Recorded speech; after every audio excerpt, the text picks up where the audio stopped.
Welcome back to episode 127 of Tall Boy Radio. Thank you to anyone who joined us last week. I hope you really enjoyed that one. Bit of a different spin on Tall Boy Radio, a DNA test results special. It's not often that we do that. So we're joined by a guest host this week as well. So we're going to introduce our guest host and our host before we introduce the guest that we have on for you this week. So we'll go to Gaz first, like we always do.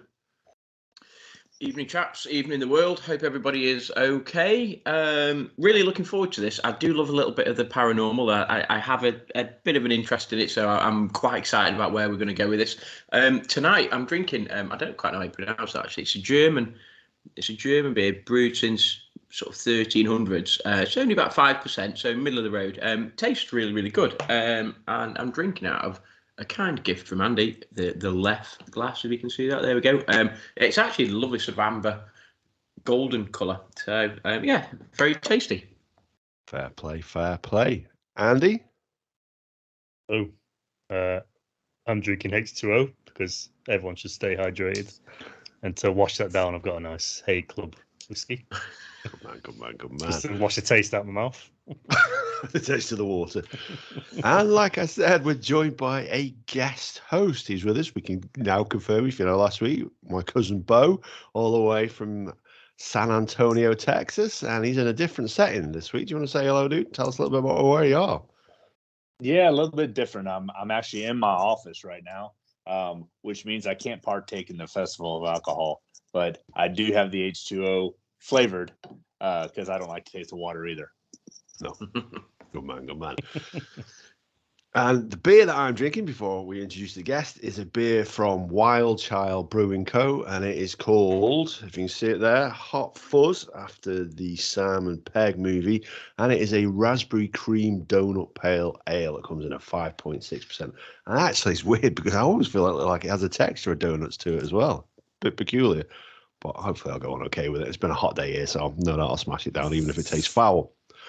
Now, as I said, we have a guest this week. We were joined a couple of weeks ago by Jason, who was a paranormal investigator, literally just up the road from us in Crewe. Well, this week we've got someone a little bit further afield. Do you want to say hello and introduce yourself? Hi there. My name is Gina Black, and I'm a paranormal investigator from Miami, Florida. There you go. So we'd be interested just to find out a little bit about the sort of stuff that you do. See how it compares to the sort of stuff that Jason did that we had on a couple of weeks ago. So do you want to tell us a little bit then about your investigations and some of the stuff that you've done recently? Absolutely. So I do various investigations around the United States. I've also gone to Japan, and I've done a few over there as well. I've been investigating for around, I would say, about 10 years or so, but recently I've been doing it a little bit more I would say more professionally. I got better equipment now, and I'm taking it a little bit more seriously. And it is a lot of fun. I've gone to some very notable locations, such as Lizzie Borden House. I've been to various locations around Savannah, Georgia, California, Florida, and beyond. Fair play. What got you into that then? What was the first thing that sort of hooked you into that? Well, I've always been a fan of the paranormal ever since I was a child. I was always into ghost stories and scary movies and books of those sorts. And when I was in college, a few of my friends, we went down to Key West, Florida, which is known for being a very old city. And we did a ghost tour. And on this ghost tour, I experienced some paranormal activity, which got me hooked into studying more about it and learning more about it. So since that event, I have gone on several investigations with paranormal crews. I've gone with some friends of mine, and I've gone to some interesting locations, and I've captured a lot of evidence. Wow. Do you want to tell us a little bit about any of that evidence then that you've captured? See if we can convince Andy. Okay. Well, a couple of months ago, I went to a cemetery in St. Augustine, Florida. St. Augustine is one of the oldest cities in the United States, and it was a fort before it became a city. And this area, I was walking past a cemetery, and I took several pictures. This was at night. And what I like to do is I usually take a burst of photos at one time. So that way, if you look through your photos, you perhaps might see a spirit in one and not the other. That perhaps might show you there's some paranormal activity. Or you can see a spirit manifesting in one, and then you can see it in the next, and then it's not in the third, for example. So I was walking through and I was taking several photographs. And in the photographs that I took, there appears to be a man and a woman dressed in what appears to be 1800s looking clothing. The gentleman is he's wearing a top hat, and he looks to be wearing a suit with perhaps a frilly shirt underneath. He has a beard, and the woman that is standing next to him is a little less, I would say a little less detailed, but she appears to possibly be wearing an old dress and a bonnet. So they appear in one of the photographs, but they do not appear in any of the photographs preceding that one, which was interesting. Yeah. So that was a cool capture. I've also captured some spirit voices in the form of what is called electronic voice phenomenon, EVP, which is when you record a voice on a recording device. And I've captured a few of those as well. Recently, I was in the Sorrel Weed House, which is a famous historic home in Savannah, Georgia. It was featured on several different ghost shows, such as Ghost Adventures and Ghost Hunters. And I captured some interesting voices over what's called a spirit box. And in the spirit box device, we captured the voice of a little boy, an old man, and a woman, all coming through around the same time. Wow. So do you want to tell our listeners then, for any of those who aren't sort of schooled on the paranormal, what actually a spirit box is? Okay, I actually have some equipment here to show you as well. So this is a spirit box. And basically this device, what it does is it sweeps through radio stations at a very rapid pace. So you'll hear kind of like a sound as it's flipping through these stations. And it is thought that through this white noise, spirits can communicate. And if you hear a voice, either a word or a sentence, that goes through several different radio stations, it is said that that is paranormal, because if you're flipping through these stations so rapidly, how can a sentence come through from 20 stations? Yeah. So that's what this device does. And what I typically do with this device is I also use an external speaker, a Bluetooth speaker, to make it a little bit louder, because it is very soft. And it does not record on this device, so you have to record perhaps with a camera or a cell phone while you're recording. Okay. Someone's playing with the settings. Yeah, so that's what we actually had a guy on, let's say Jason, and when he showed his, I chatted beforehand, and one of the things that he'd recorded on, it was just basically a dictaphone, an electric dictaphone, and he had picked up a voice recording in a old cinema, and it was very clearly, and he played it to me, to be fair, very clearly the voice of somebody saying, come back now, and banging like on the whatever surface they were banging on. I think it was an old stage or something, and it really was incredibly clear. It was utterly bizarre, and he's convinced it was nobody else. There was nobody else in there because the place was closed down. It had been empty for some time, and he literally just set this dictaphone down and then went off, and they explored different parts of the building. And yeah, it's you hear the voice, and clearly I know Jason, and I didn't know the other guy who he's there with, but it is not Jason's voice that can be heard on it. It's utterly bizarre.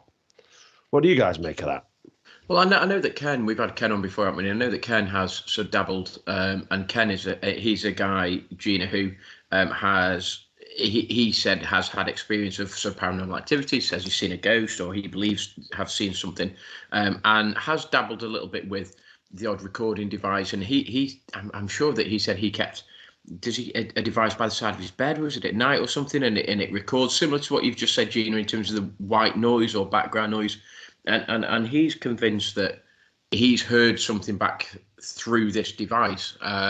He wasn't able to play it for us, or I don't even know whether or not he sort of still has the recording of it or whatever, but he's convinced, isn't he? So I mean, I'm a bit of a I was a bit of a non-believer then. I sort of felt as though I had, I suppose, an encounter and experience, and I've mentioned it lots of times on different podcasts and stuff. So I do think I probably am a believer now, and I absolutely think that there is something out there. So yeah, that I think that's where I stand on that. But it'd be amazing to actually get the evidence, wouldn't it? You know, you can actually see it on camera roll, or you can hear it, or you can you can record it on a device. I mean, that I haven't ever done that, but that would be pretty cool. Yeah, and this device that I showed you, the Spirit Box, it's called an SB7 Spirit Box. It's only about $90, so it's not a big commitment, and you don't have to use it with an external speaker. There is a small speaker built in. It's just a little difficult to hear clearly. Yeah. So, but with my experience recently, I do have a video up if anybody would like to view it. It's on my Instagram account, and in this video, the spirit voices that are coming through are not only coming through answering questions intelligently, but you can also clearly hear there is what sounds to be a child, a young boy specifically, and then there is an older man who comes through, a gruff gentleman, and then there's a female voice, and they were all answering questions. And at one point, one of the investigators felt something touching his arm, and I asked the spirit, "Are you touching his arm?" And it replied, "Yes, that was me." Wow. So it's interesting. Yeah, it is. It is. And we also sent you a picture. We sent you a picture to have a look at, and that's one that Bo. Do you want to explain a little bit about it? We'll share this photograph out on social media so everybody can have a look at it. But do you want to tell us a little bit about that and the background a bit behind it? Yeah. So that is a picture that came from an ex-girlfriend of mine when I was actually it's probably 2011, 2012 area. When we were together, a lot of stuff happened. A lot of stuff happened, and I am convinced she was haunted, like she was, and she was convinced she was.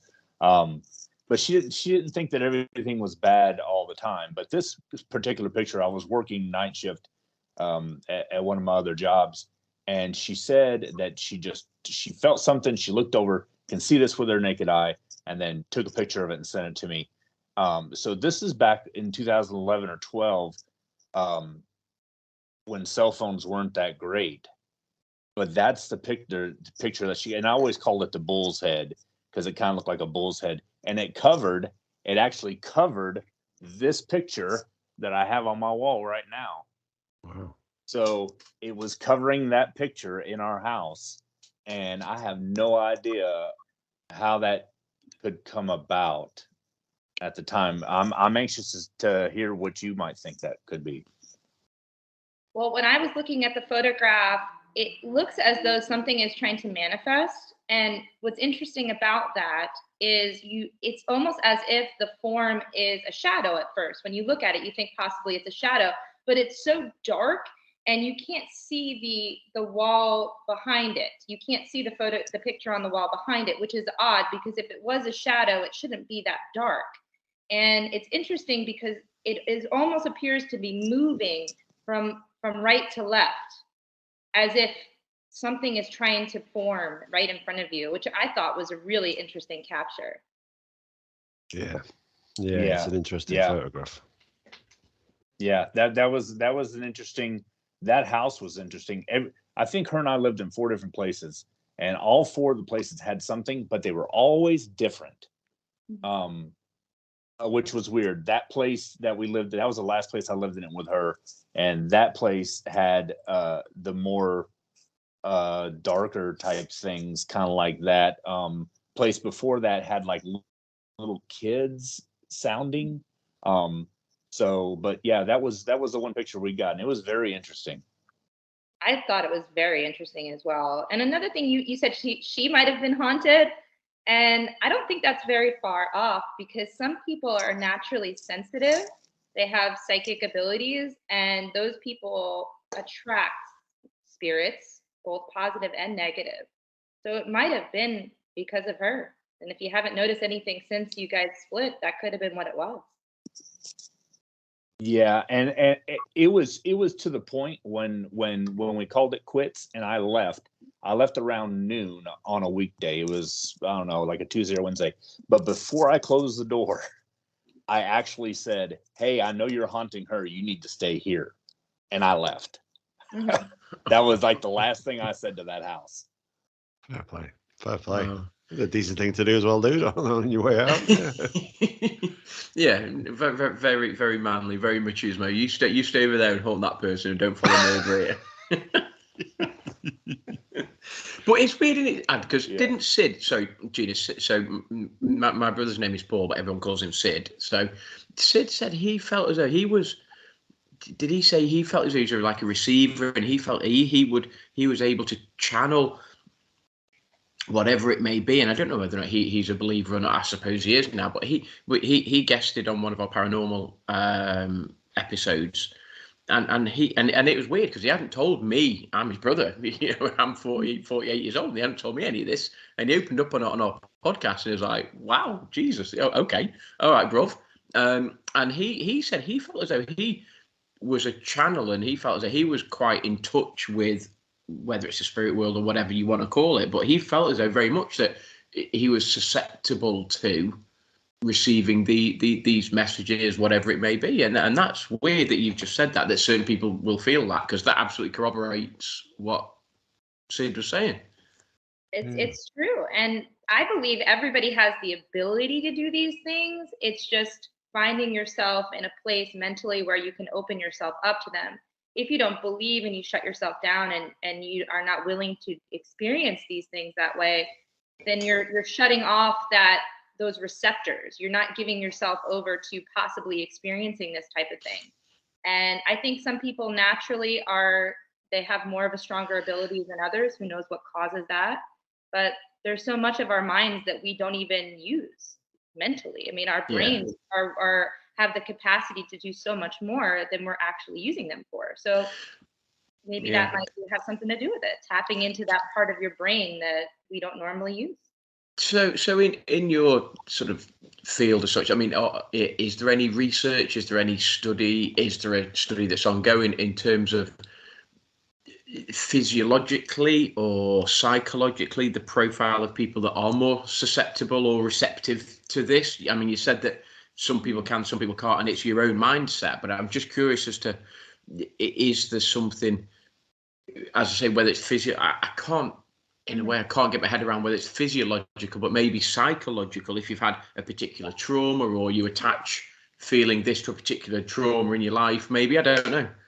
Well, I can't cite any specific studies on that, but I can say that there is a whole field of parapsychology that does study people and their ability to communicate with spirits. And there is a connection with many people to, as you mentioned, if they had a trauma or if they have a near-death experience, some of those people, for whatever reason, can experience spiritual activity in a different way than someone who maybe has not had that experience.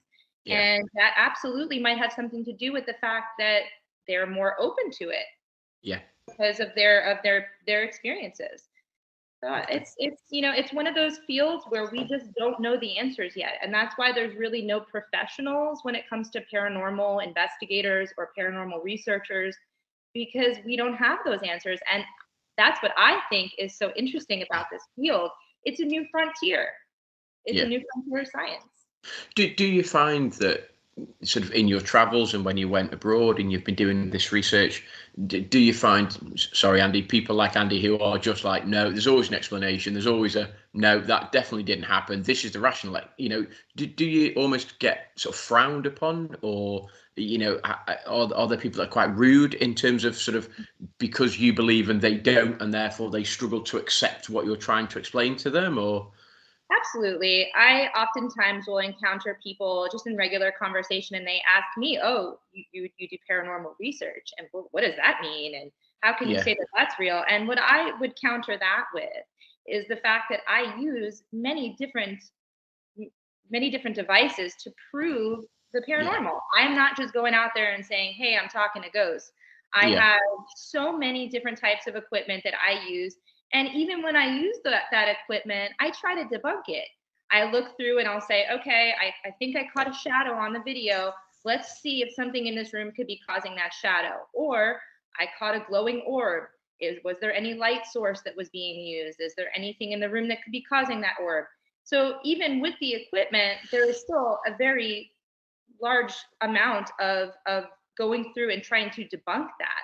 Yeah. And what I think it is with those people is that in their mindset, they have a fixed mindset that these things do not exist, that they're fake. And if they have an experience, if they go out and join me on an investigation, for example, and they hear that spirit box session for themselves where they can't disprove, what was coming through on the device, then that becomes a little bit easier for them to accept. Because if you've never experienced it, how can you possibly have that mindset that it is in fact true? So, I mean, I come from a family of non-believers, and I grew up in a house that had activity.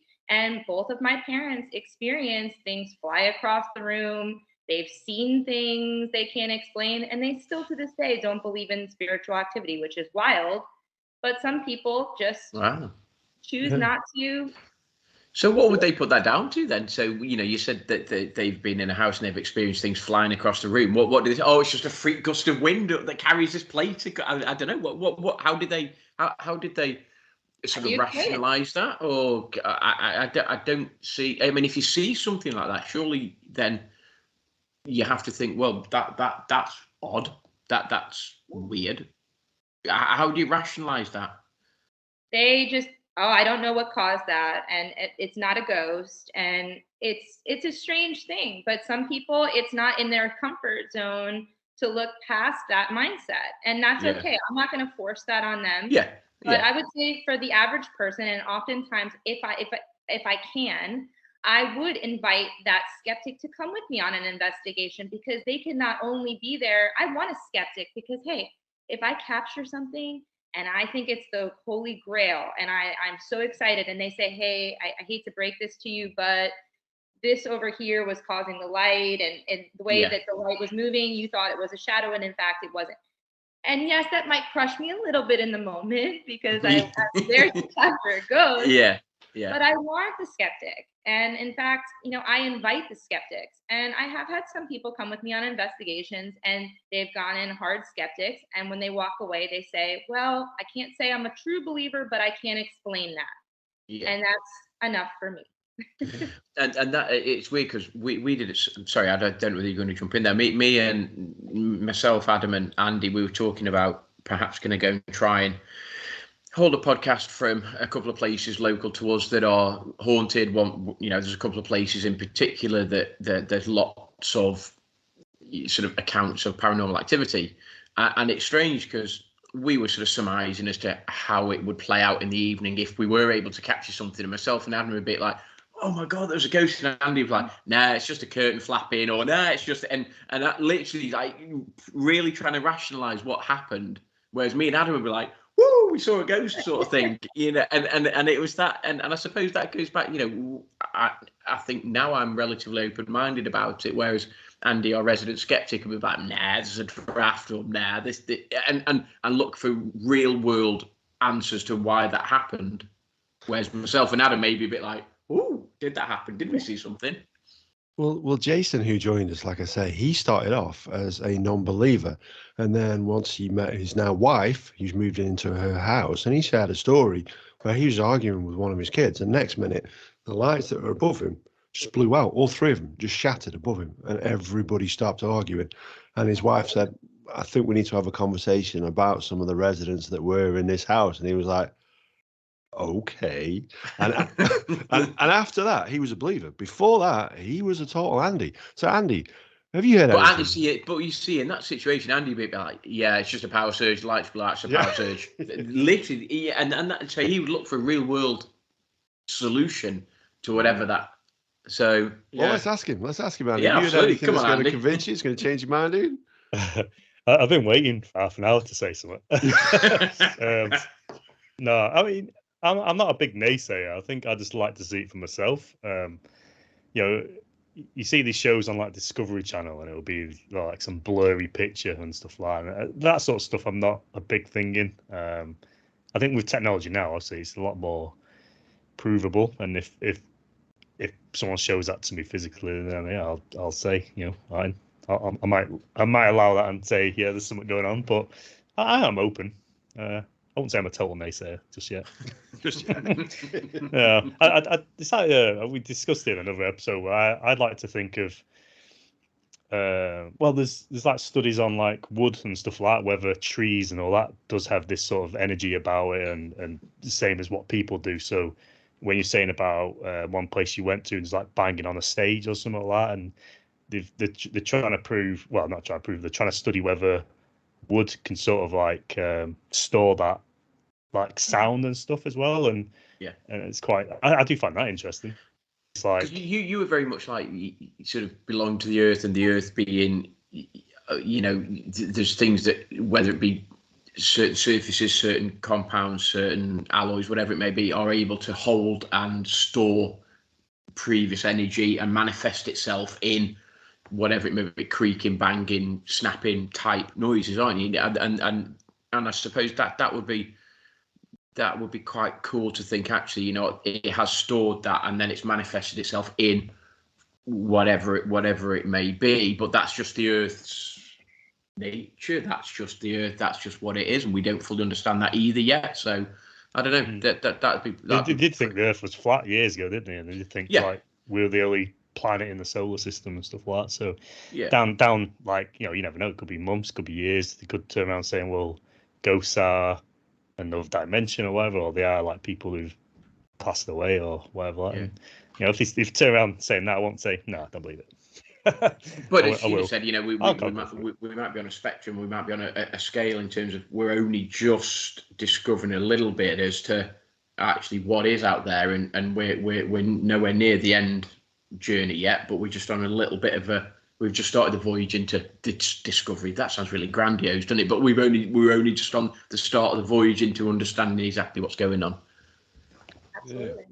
I'd be interested, Gina, then, just to have your perspective on that, because obviously you've got Andy and Gaz's opinions there on what they think a spirit could be. What are yours? Obviously, you've probably got a little bit more experience than we have. Well, it goes without saying almost. But what's your perspective on what you think it could be? Well, there's a couple of different theories that I do tend to lean towards in what I believe. And there are two different types of hauntings. There are what's called residual hauntings, which are essentially a recorded event, which, as you were mentioning, something could be trapped into the floorboards. It some way has imprinted itself in that location. There are some theories about that. And also a lot of these haunted buildings and places have a commonality of either they're close to water, which some people believe for whatever reason is a spiritual charging point. Also, a lot of these older buildings have quartz and limestone within their foundations, and those two things are said to be energy conductors. So that's also found at a lot of haunted places. So some people believe that these materials can hold on to some of that energy for whatever reason, and for some reason or another, that event, whether it was a happy event or a sad event, plays over and over, almost on a spiritual loop. And that is what's called a residual haunting. So if you were to try to speak to these ghosts in the loop, they're not going to hear you because they're essentially not there. It's just a recording, if you will. And then there is intelligent hauntings. And an intelligent haunting, that is to be thought as the spirit of a person being stuck in that location, whether they're there because they can't get out for some reason or because they choose to stay there. And as far as what keeps people where they are, there's a lot of theories on that. The most popular, I think, is that the unfinished business. Perhaps some events happened in their life and they felt when it was time for them to go that they weren't ready. There's all sorts of accounts of that. And when it comes as a paranormal investigator standpoint, when you encounter a spirit, sometimes they'll tell you, I want to be here. I'm not stuck here. This is where I want to be. And for whatever reason, they feel comfortable in that place. Maybe it was the home they grew up in. Maybe it was the home they raised a family in. Maybe it's their place of work that they loved being, and they want to stick around. But I think there is an interesting correlation with older buildings and older locations having these materials that are not necessarily used in new construction? And why is it that you always hear of the ghosts from the 1700s or the 1800s, but you're not hearing of the ghosts from 2005? Why is that? And that is possibly an explanation for that. So. That's interesting. That is interesting. Actually, you do hear stories like that. It's like, ghosts from 100 years ago, 200 years ago, 300 years ago, however long it may be. But you don't hear of ghosts from 5 years ago or 10 years ago, do you? No. Interestingly enough, actually, when we were talking earlier about people who are more receptive to these sort of things.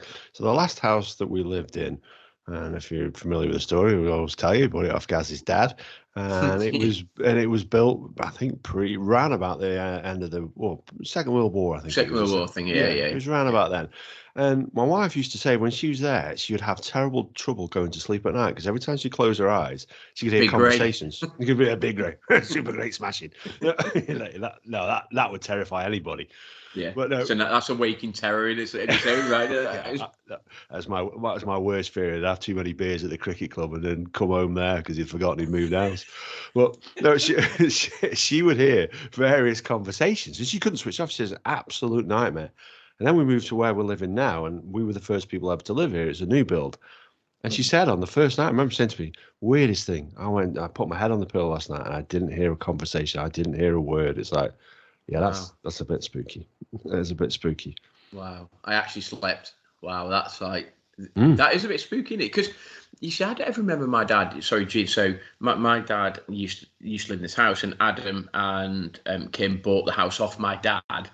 And he never mentioned anything about, certainly not to me. I don't think he's mentioned it to anyone else, but he never mentioned anything about sort of voices or paranormal activity or anything like that. So that's strange that Kim then went in there and heard that and effectively couldn't settle and then move house and go into a brand new build. And it's like, there's no history, there's no baggage to the house. There's right. Nothing potentially that could have happened in the house. Well, there are some theories to that too. And I actually have a friend who lives in Nashville, Tennessee, and she just moved into a brand new high rise and she's experiencing paranormal activity. And the only theories that can sort of work with that would be possibly something from the area, either the land or something close by, and a spirit attaches themselves to that location. Maybe it was a car accident that happened on the street, one street over, or it could be an object in the house that's haunted. There is absolutely accounts of people going to thrift stores and garage sales and purchasing things that have spiritual attachments. You can have a haunted object. There is certainly a lot of, you can look online, you'll find a lot of different evidence on that.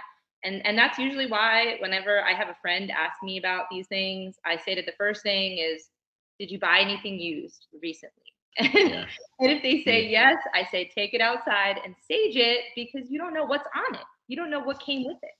Yeah. So that could be why there's a haunting in a new location as well.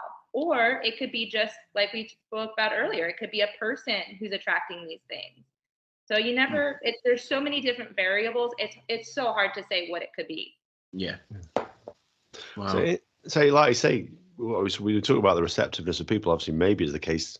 Strangely, guys, and believe it or not, Big Grey might not be receptive. There's a thought, but like say Kim did. No, I never had any experiences like that. However, I can remember when my daughter was very, very young, and I was trying to put her to bed. I'd have her sat on my lap, and she was like, I don't know, maybe 12 months old. No, because she was 9 months old when we moved out there, and she'd be waving across the room like this, waving, and she was staring, fixated at something in the corner of the room.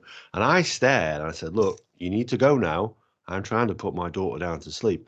And Matilda, she just burst into tears as though something had vanished in front of her, and it was the weirdest thing. And I'm getting the hair standing up on the back of my neck. Yeah, yeah, honestly. So Matilda, she also shared a story. She used to call me like when she was about 2, 3. She'd say I was like the man on the Ready Brek advert. Now, if you won't be familiar with Ready Brek, but the idea of Ready Brek is basically it's the porridge which warms you from the inside, and the people on the outfit on it had an orange glow around like an aura about and she would say like that's daddy. The guy on the advert looked nothing like me. He wasn't handsome at all, and I'm pretty sure he's bald though. Yeah, no, he wasn't bald, no. And yeah, and he had an orange glow around him. And then Kim had also said to me, she says, I'm looking at you right now, you got a lot of weird orange glow about you. And it's like, I've not been on the sunbeds, I promise. Wow. But yeah, I think didn't know that, dude. Yeah, I think the two of them, Matilda and Kim, are quite receptive, whereas me and my son Jacob, blissful ignorant. It's strange because we in one of our previous houses, and you'll laugh, but we used to call what we sort of thought was a noise. We used to call him Derek, and he'd be like, "Oh, it's Derek, the dead person," because literally, like Amy in particular, and she would have only been, I'd say 1 maybe. As you said, Dad, you might be feeding her, and then all of a sudden, she'd just like, her eyes would just like track something across the room, and all of a sudden there'd be like a cracking of the floorboards or something like that. And me and my wife, Jenny, we'd be like, oh, don't worry, it's only Derek, it's fine. And, and you're putting the kids down, and literally they'd be, they would follow it. And I know, and I'd rationalised it as though, well, they're just kids, they're only 1, so, they can't quite function their eyes correctly, or they can't quite focus on something. But literally, it was almost as though they were following something across the room. And then, they're focused and their gate, and then you'd hear like a little noise or a cracking of floorboards, or a door would just, like when you open a window and the door just slightly shuts or something. And you'd be like, oh, don't worry. And we'd be sitting downstairs, and upstairs we'd hear something, and be like, oh, it's only Derek, it's fine. He's just coming to check on us. And it'd be like a standing joke. But then you think, after listening to you, it's like, shit, that could be something. do you know what I mean? Makes you wonder. Well, not all spirits are bad. Sometimes there's a spirit that, just wants to be acknowledged, or it could even be a loved one who wants to come and check on the kids. Yeah. And it's not necessarily always a negative thing that there's a ghost in the house. And it sounds like they were just, sharing the space with you. So yeah. I don't think I did want to ask, have you ever had experience of quite a malevolent sort of encounter? Is there anything that you've sort of thought, oh wow, that was like scary, or has it always been a relatively positive experience for you? Well, I would say I had a couple of experiences that were negative. I am not the type of person that seeks out negative locations. I'm not, there's certainly, as you were mentioning on the Discovery Channel, there's lots of shows of paranormal investigators that travel around, and they seek these places because they want to antagonize the ghost. I don't antagonize anybody. I go into a location with respect, and as soon as I catch wind of anything that seems to be negative, I'm out of the door because I don't want to have that stuff attached to me. Yeah. So I had a couple of things happen. One was when I was in Japan, and at the time I was at a mountaintop town called Kamakura. And Kamakura is famous for the temples. And if you hike up to each temple, when you get up to the top, you can experience this beautiful mountaintop view of the city. And there's also a very large Buddha statue. And as you're going up to it, you can stop at various shrines that represent different deities in the Japanese culture. And the Japanese, just like many other cultures, they have shrines to positive deities, and they have shrines for negative deities, things of, demons and such. So they believe in the balance of that. So as I was hiking up this mountain, I brought plenty of water. I was good to go. I was fine the whole time. And I get up to this one shrine, which is, for lack of a better word, it was a devil shrine. It was for a negative entity. As I started to reach the steps of this shrine, I immediately felt sick. Very, very, very sick. I had to sit down. I wasn't feeling well at all. And I didn't want to go in. I just had this very negative energy. It almost felt like something kind of pushed me, stay out. And I sat down, I drank water, I moved on. And as soon as I moved away from this location, all of that nauseousness, all of that negative energy was gone. And I can't explain it. Cannot explain that. I also had recently, I was doing what's called the spirit box session, which I showed you guys the spirit box. And in the spirit box session, I was blindfolded. I had noise canceling earphones, so all I could hear is the spirit box. And there was an interviewer asking questions to the spirit in the room. So there was a couple people in this room, other paranormal investigators. One of the paranormal investigators is a witch. She's what's called a white witch, but that is, the Wicca religion is what she practices. And during this session, I was hearing a voice through the noise canceling headphones sweeping through the radio stations, and it said, "Hurt her." And then when the interviewer said, "Hurt who?" it said, "The witch." So as soon as it said, "Hurt the witch," we stopped the session, we left the space, that was it. Because I don't really think it's a good idea, I don't recommend to engage in conversations like that, because it only leads to negative results. It could lead to attachments, it could lead to somebody getting scratched. If the spirit doesn't want you there, then it's time for you to go. It's really just the end of the conversation, because the people that do continue to antagonize are the ones that are getting these horrific results from it. And I would just, that's my best advice. If you ever come across it, it's time to go. Yeah. Wow. Yeah, absolutely. So Bo, I mean, obviously you've had, I say, sort of firsthand, you're sort of a believer now. You've had experience of paranormal activity and stuff. So what are your thoughts on what Jeannie's just said? Is there something that resonates with you? Can you now start to rationalize? Because obviously the story of how, you and Adam and the family and all of that, can you start to rationalize exactly how that happened? Or now, see, the problem is about rationalizing is, you believe you're a rational person and you try to figure out what it is that happened, especially if it's something that's terrifying, right? So, for me, I didn't go into anything looking for anything. And when something happens to the point of like making you so scared that you really don't know what's going on, the first thing you try to do is try to figure out what happened, right? Yeah. So quick story, the same girlfriend and I at the time went camping, and it was on a Monday and nobody was out there. Long story short, she saw something outside that evening that looked like she said it looked like somebody was peeking through the slats of the patio. Well, the problem was the patio was 12 feet high off the ground.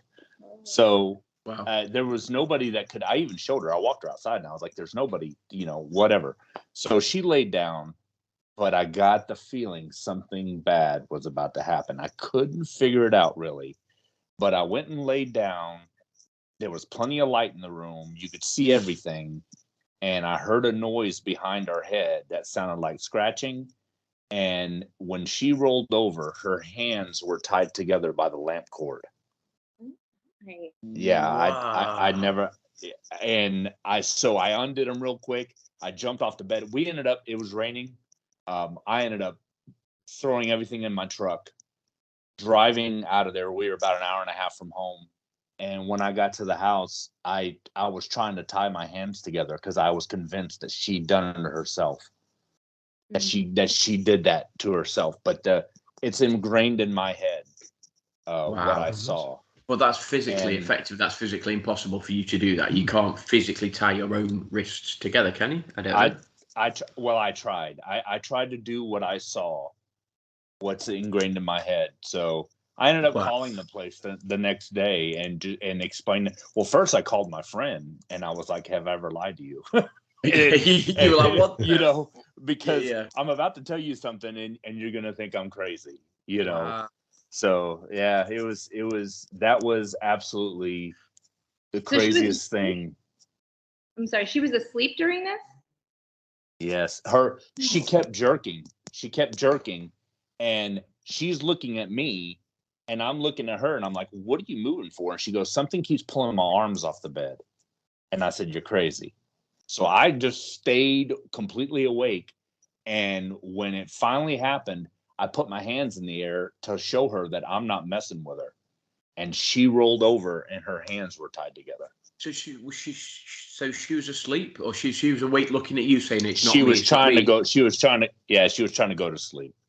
Yeah. Wow.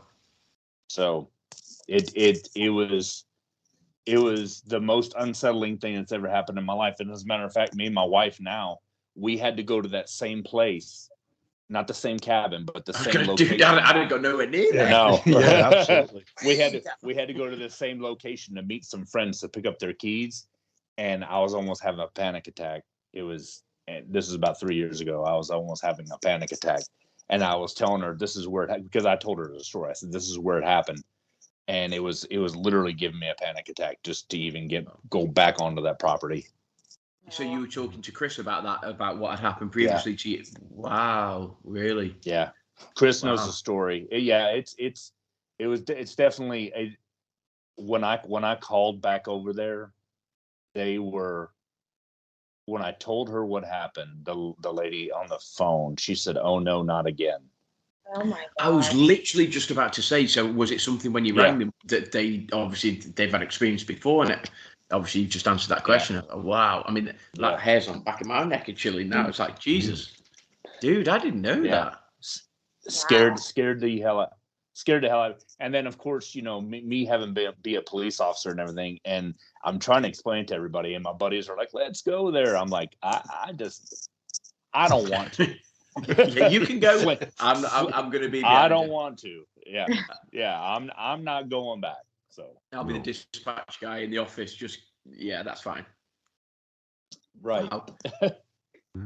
I love So what you Gina, do. so in terms of that, then was that something that your expertise, obviously, that would be? I always get mixed up. Is it benevolent or malevolent? Which is the right? Is it malevolent? It's not benevolent, guys. It's not benevolent. Malevolent, is it? Is malevolent? Is that the right That's one? what it sounds like. It Yeah. sounds like a malevolent spirit. And what I would suggest in that situation, and I'm not an expert in home cleansing, but I also practice. I use crystals for healing, and I use sage and things of that sort.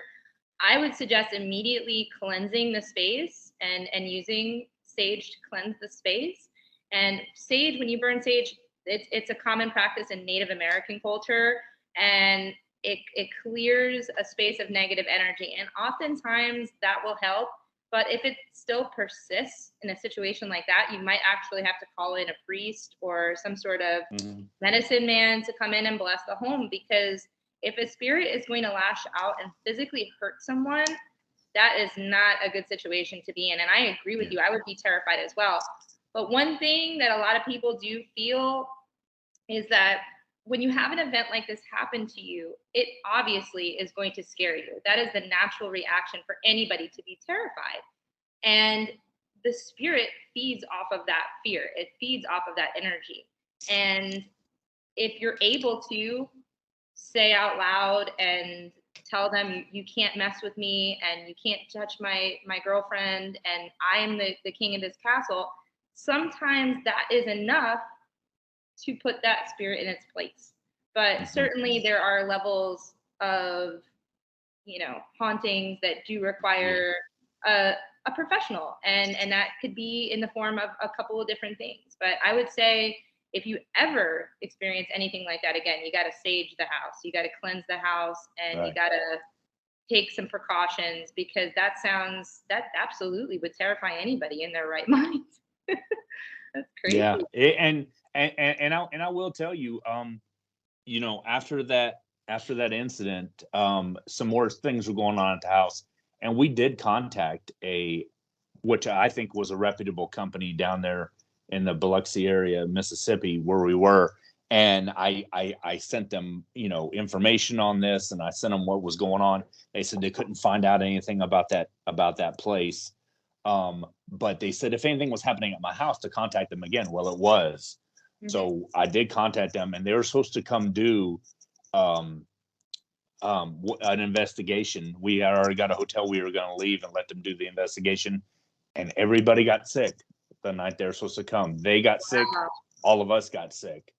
Wow. So it just never happened. I mean, they were like, "Hey, I'm sorry, but everybody in our team has fallen ill." And I was like, "Well, I was just about to call you and tell you, because everybody, our whole house is sick. Like, everybody's sick." That's a spooky coincidence. Might not be a Yeah. coincidence. Yeah, might not be a coincidence. I don't know. Absolutely, yeah. Right. Yeah, absolutely. I'll be honest with you. Yeah, I'll be honest though. If I had a girlfriend who was haunted, I wouldn't be taking her to an isolated location, just as a point of reference going forward. Beginning Yeah. of the relationship. Didn't know too much about it at the time. No. Yeah, let's go and stop in this spooky looking lodge in this spooky looking forest. Yeah, you're okay, thanks. I'm fine. I'll give that a miss. I've seen enough Right. horror movies to know bad things happen in those locations. It does. Yeah. So, taking you back then, Gina, you told us about a couple of the places that you visited as well recently as well. So, the Lizzie Borden House. Like I said to you when we chatted online, I have a brother who is obsessed with serial killers and murders. So, Lizzie Borden, obviously a very, very famous character. Do you want to tell us a little bit about that? Absolutely. So I went to the Lizzie Borden house in July of 2021, and I did the nighttime investigation that they offer there. And what's interesting about this space is you can also stay there. It is a functioning bed and breakfast hotel. At the time when I went, unfortunately, all the rooms were booked. So I just did the overnight investigation. And during this investigation, there was a small group of investigators allowed in the home. We had access to the front parlor. We had access to the living room, which is where Mr. Borden met his demise. We also had access to dining room, the kitchen, and the basement. We did not have access to the rooms because, as I mentioned that day, they were booked. So when we arrived, there was a docent that was present, and she just gave us a little tour and gave us a little background on the event and a little bit about the home itself. And we were given free rein to investigate. So during this investigation, we used some various paranormal equipment. I have a couple of things here today I was going to show you guys. So this is what's called a REM pod. And what this does is it detects any movement and energy fields that come into contact with it. So we were using one of these, and we had it sitting in the parlor. So this was sitting all by itself. There was no one in the parlor, and it was constantly going off, which was interesting. Also, we used EMF detectors, and in an EMF detector, it actually was invented for people that are looking for electronic. If you're an electrician and you're looking for wiring in the walls, this is a good way to locate that. And in the paranormal world, if we're in a location that does not have anything on and cell phones are on airplane mode and there's nothing that should be creating these spikes, if you get them, sometimes that is an indicator of a spiritual presence. So we were using these as well. And we were using digital recorders. So the digital recorder, I have one here. Just a little device that you can do an EVP or electronic voice phenomena session. So when we arrived, we were using the different various materials, and we came into contact with what I would believe is possibly either Andrew Borden or the uncle, the infamous uncle, who possibly is many consider some people to consider to be the murderer. And there was no Lizzie. Unfortunately, we did not get any female voices, but we did get a gruff male's voice telling us to get out of the basement. And we also had quite an interesting session in the main room where Mr. Borden was murdered. So in this room, they have the original couches removed, and they have a period correct looking couch in its place. So you can actually sit on the couch where Mr. Borden was axed to death. So on this couch, we were sitting and we were asking some questions to the entity, and we got to get out, which was interesting. And throughout the night, there was a lot of activity with our various EMF detectors and REM pods. So during this experience, I went in there thinking, of course, Lizzie did it. She's the murderer. That's the end of the story. That was my opinion. No one was going to change my mind. And speaking with the docent, the woman who was running the home, she gave me some interesting evidence that she showed me in the form of conversations that they had throughout the last couple of years with a male spirit telling them that he did it, which is kind of interesting. And there was also some compelling evidence that they had that they don't think Lizzie was the murderer, that they think that either she could have hired someone to do it, but they think that she wasn't the one. So it's an interesting story. It's an interesting investigation for sure. It was definitely botched by the police, They did not handle that investigation properly, but they didn't really know how at that time. Yeah. And they didn't have the forensics like we do today. So it's an interesting case, and the home itself is absolutely active. If you ever go, you'll probably experience something. I didn't have I didn't see any spirits in front of me or anything, but we definitely captured some interesting voices and some unexplainable activity on our motion devices. Wow. Incredible. Wow, that is incredible, yeah. Yeah. So what is the most shocking thing that you have encountered? And there's something, other than the incident you had there in Japan, anything that you've really seen that is that's taking your breath away? Well, I was on an investigation about 2 months ago at a location in Florida. And what's interesting about this location is basically it was a historical preservation project. And the Historical Society decided to move homes that have historical significance to this one location because perhaps they were going in danger of being torn down or to make space for condos, who knows. So this historical location has houses from all over the state of Florida. And in this place, I was in a schoolhouse, and I did a session called the Estes session, which is a type of spirit box session. And you wear a blindfold so you can't see anything, and you wear noise canceling headphones, and you're hooked up to a spirit box. So there is a interviewer that's asking the questions, and you with the headphones on are the voice of the spirit. If you hear anything in your headphones, you just speak it out loud. So you don't know what questions the investigator is asking. So during this session, I'm just hearing voices come through. I don't know what they mean, and I'm just shouting out the voices that I hear. So during the session, it was about, I would say maybe 15 minutes long. The voice that I was hearing was telling someone to sit down. It was saying it over and over again. It was getting very agitated, and you can hear that in the voice that I was hearing. And sure enough, in the room with these other investigators, there was someone who refused to sit down. I can't see this because I have blindfold on and I have noise canceling headphones. And what I found about that experience was the spirit was telling everybody to sit down, and then it was getting more and more annoyed and finally it just stopped. And it correlated with what was happening in the room. Yeah. Which was an interesting, for me, how do you explain that? How do you explain a person having this conversation with a spirit, and you're essentially not able to see or hear anything in the room, yet you're hearing a voice telling you what's going on in the room? And it was an interesting experience. It really was. Also, I was recently at I mentioned the spirit box session I had at the Sorrel Weed House in Savannah. And that session that I had was in the slave quarters of the home, which was home to many of the slaves that lived there. And in that session, I can't explain how I got so many different voices coming through, speaking intelligent answers to questions. So that was a really interesting experience as well. Wow.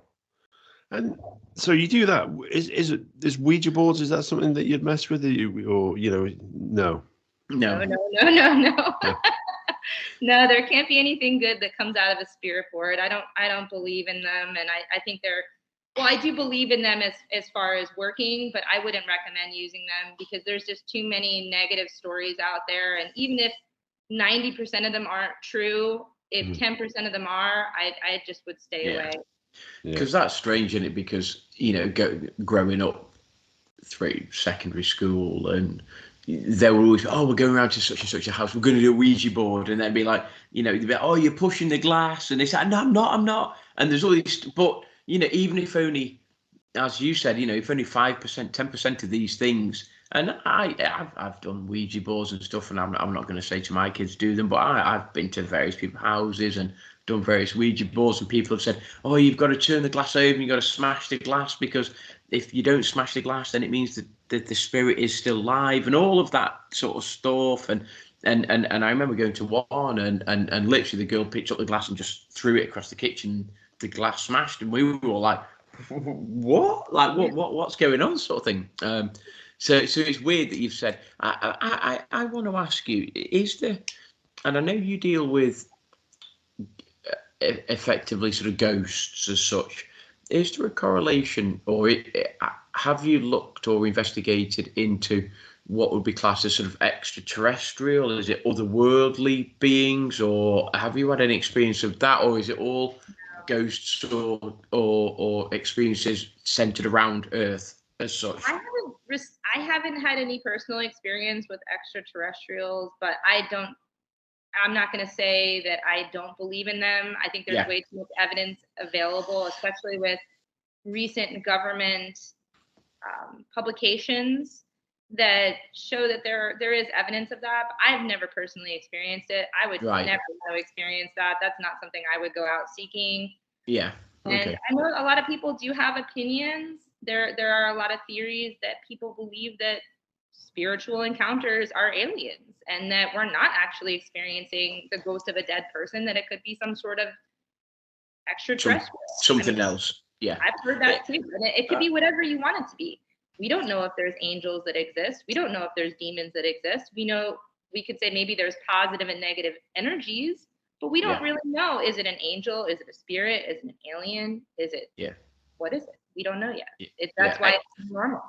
I'd say just curious as to the correlation between maybe spiritual world and otherworldly worlds, if that makes sense, sort of thing. So, but I think maybe Andy earlier, is it a different dimension of these, or the spirits that you sort of encounter and perceive, or are they trapped? Is it a parallel thing? Is it a timeline thing?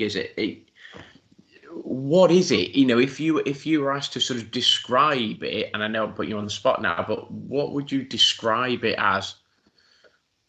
Well, I would say, if you've ever heard the phrase thinning of the veil, and when people say the veil is thin, thinning of the veil, it's really just referring to a fine line between our physical world and the spirit world.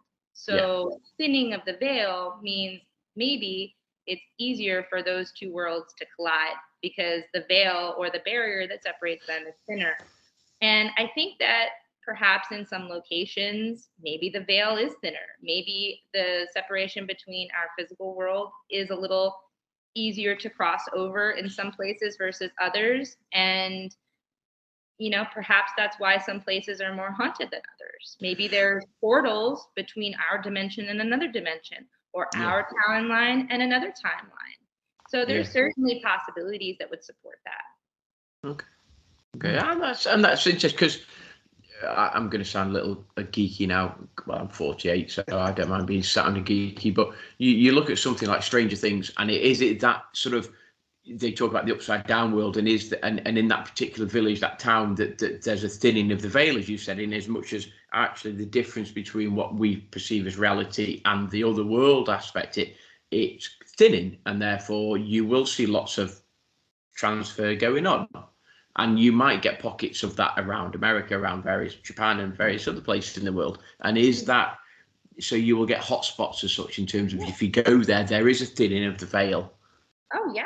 And another theory, too, is, I'm not sure if you've ever heard of ley lines, but ley lines are areas, latitude and longitude of the Earth's surface that when they cross, they create what's called a vortex.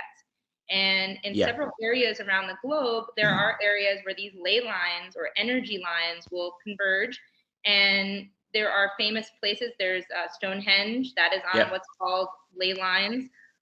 We also have in the United States, if you've ever heard of Sedona, Arizona, it's very famous for the vortexes, which are measurable energy sources in the earth that scientists can definitively say do exist. It's an energy source. It's a vortex within the ground. And some people believe that these places that are over a vortex or an energy source can perhaps be more paranormal than others. Yeah. So close to where I live in Miami, there's a location called Coral Castle, and I would absolutely recommend Googling it. It's very interesting. It's basically a place that was built by one man by himself, and he hauled huge boulders and these crazy sculptures that, by all accounts, would be impossible for one person to do by themselves. And he built this whole castle out of coral rock. and which is the foundation underneath our state. And he has these huge, huge structures that he built on his own. And no one knows how he did it. It was a whole mystery. And this particular location, when they asked him, why did you build it here? He said, because it's over ley lines, which is the vortex. So it's interesting how some places there is a correlation between stronger energy and these vortexes in the ground. And we still don't really understand them. You know, who knows what could be causing that? We have no idea.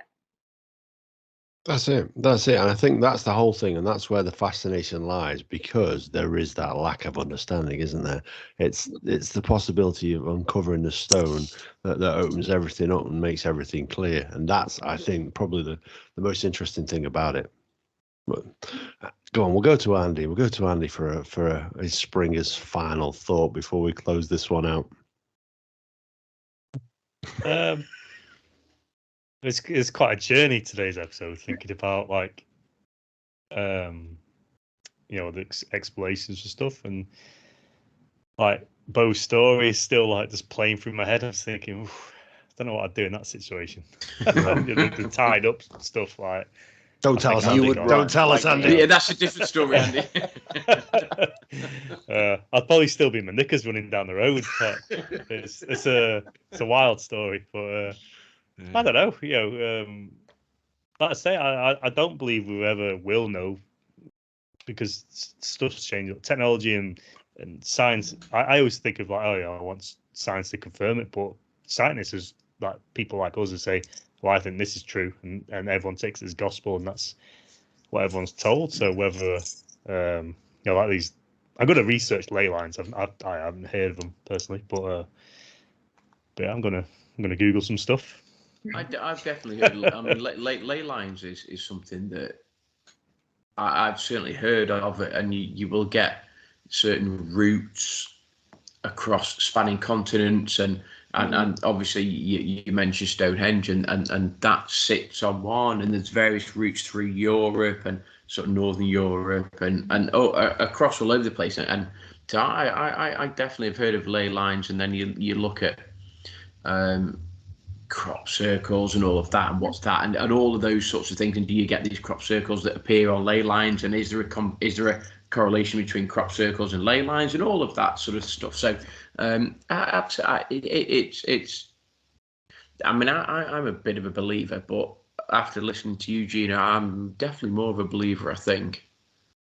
Well, that makes me happy to hear. Fair play. Actually, to be honest with you, you know, some of the stuff that I jotted down to get to talk to you tonight, we've not even touched. So I think we definitely need another episode, 100%. Yeah, I was about to say, Gina, because I'm not being funny. I'm looking future. up there. It's an hour and 12 minutes, and that has flown by. Yeah, like absolutely. literally flown by. So it has. We definitely have to have you on again, Gina, because I would love to come back. Yeah, that's absolutely. Fantastic. That's fantastic. So, like I say, we try and keep these episodes to around about an hour. We know what people's attention spans are like. So, and people have very, very busy lives. And those people who do have busy lives, no doubt, will shop at Ollie's. So our friends at ollies.com. What a subtle link that was, wasn't it? Eh? Head to Good segue, dude. Cheers, dude. Ollies-ollies.com if you're based in the UK. Use the promo code TallBoyRadio, all one word, all capitals, to get 20% off your order there for your chocolate covered pretzels, your regular pretzels, your olives, and your nut mixes. Go do it. Honestly, you won't regret it. Go on then. Let's all say our goodbyes. Gina, do you want to say your goodbyes first? Absolutely. Thank you so much for having me. My name is Gina Black, and you can find me on social media at SheHaunts. I'm on Instagram and TikTok. There you go. There you go. Bo, as a guest host, do you want to say goodbye next? Yes. Thank you for having me on. Thank you for letting me guest host. Basically, it was listening to all the fun stuff that Gina had to say, and relive some of my scariest moments. But Gina, if I have anything to say to you, go to the UK. Everything is older over there than anything in the United States. I just got back in February, and everything seemed haunted. So that would be my only advice. And thank you for coming on with us. Thank you. Absolutely. Andy? Yeah, as I said earlier, it's been a wild ride of an episode, and I don't know if my mind's fully changed, but I'm certainly more open than I was at the start of the show. There you go. It's been good. Thank you. Cool, Gaza. We absolutely have to do another episode. I'm sorry, Gina, whether your time is, you're definitely coming back on, because an hour's just flown by. So much I wanted to ask you. Lots of things I didn't get to explore. Absolutely love this episode. As I say, I am a bit of a believer, so I am quite open to these conversations. I thoroughly enjoyed this episode. Really, really look forward to having Gina back on and doing another one. And go and buy your Ollie's pretzels and use your Tall Boy Radio discount code. Nothing more I can say. That's it. Absolutely. Yeah. I think the guys have summed it up there absolutely beautifully. Really appreciate you giving us our time, because obviously it's mid-afternoon there in Florida. We're sort of early evening. So thank you very much for, accommodating us on your time frame, as well as you as well, Bo, as you always do. God bless you. And thank you very much. We definitely will get you on and do another episode, because we are fascinated by the paranormal. Even Andy, his interest is peaked. He won't tell you. He won't read it on his face, but it is. So thank you to you, and thank you to everybody out there who's listening to this. So we'll catch you again next time. Take care.